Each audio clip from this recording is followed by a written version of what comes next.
یک طایفه دیگر ما داریم از دوستان خدا که اونها را اهل طریقت یا اهل تصوف میگویند. کسانی که طبیب روحانی مردم هستند، بیماری های روحانی مردم را اینها طبابت میکنند. اینها هم دوستان بزرگ خدا هستند، اینها هم دوستان مقرب درگاه خدا هستند.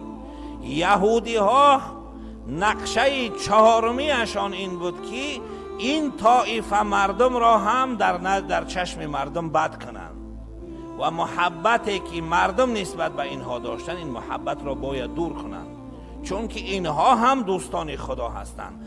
اگر این محبت را از دل مردم ریشه‌کن کردن، به هدف خود که دو چیز بود: خار کردن امت مسلمه و مورد غضب خدا قرار دادن این امت بود، کامیاب می شوند. برای همین این طایفه را هم پیدا کردند که در هر گوشه نسبت به اهل تصوف و اهل طریقت زبان درازی میکنند. در حقیقت اینها را نمیشناسند که اینها چی طایفه هستند. مقصد و مرام تصوف را نمیدانند که تصوف یا طریقت برای چی هست.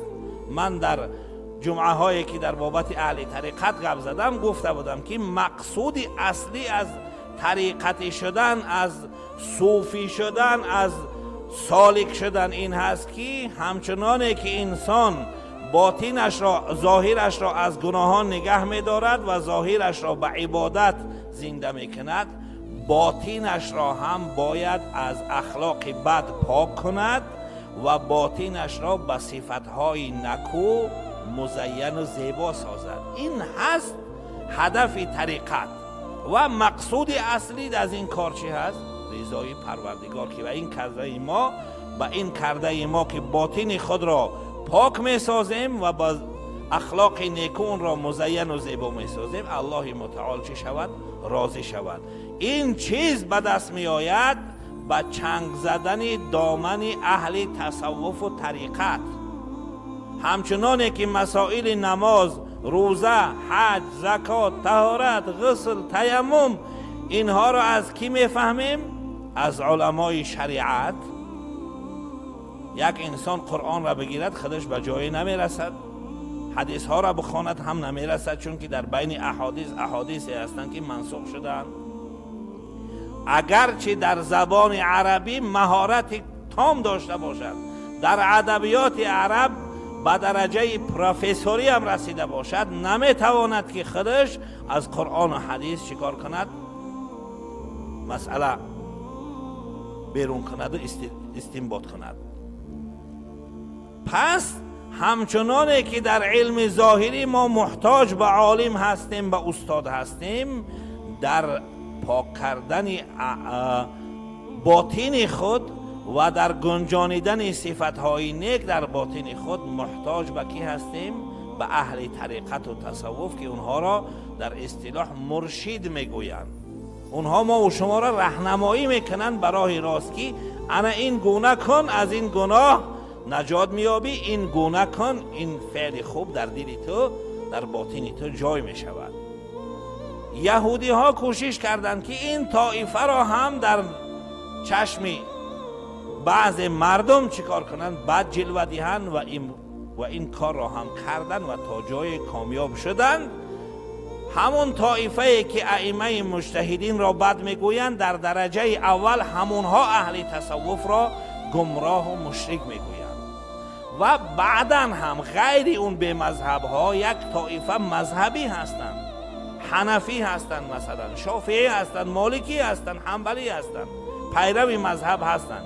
لیکن از روی آگاه نبودن و نشناختن اهل تصوف میبینیم که این طایفه هم نسبت به اهل تصوف زبان درازی میکنند.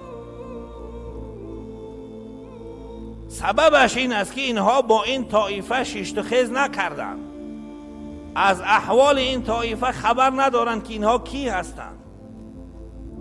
هر کسی که برای اینها هر خبر دروغ آور باور کردند و اون را پهن کردند که صوفی ها این گونه هستند، فلان پیر این گونه است، فلان شیخ این گونه است. در حالی که خدا میفرماید علل خصوص کسانی که عالم هستند ولا تقف ما لیس لک به علم، از چیزی که آگاهی نداری، خبرش نداری، دهن نگشا. ان السمع والبصر والفؤاد كل اولئک کان عنه مسئولا. گوش، چشم، قلب، همه اینها در روز قیامت پرسیده می شوند. به هر خبری که به گوشت رسید باور نکن، علل خصوص نسبت به دیندارها، نسبت به علما، نسبت به مشایخ و اهل طریقت باشد. چون که این طایفه را گفتم هدف اصلی یهود این است که اینها را در چشم مردم بد کنند.